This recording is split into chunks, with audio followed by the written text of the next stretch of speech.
MotorWeek is made possible by Lucas Oil, TireRack.com, and RockAuto.com.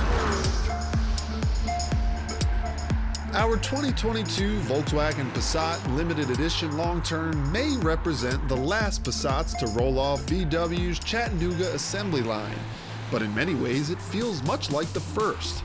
After all, the US-specific Passat hasn't really changed all that much since it debuted 10 years ago, and that's a good thing.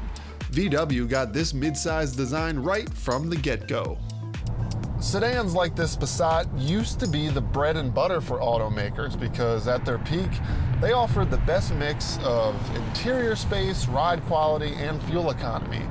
Well, this final Passat is better at all of those things than it was during the mid-size sedan heydays. And considering that alone, it's a real shame we've reached the end of its run. We're just 2 months and 1,500 miles into our test, but fuel economy is off to a 32.2 miles per gallon start, well above its 28 MPG Combined rating.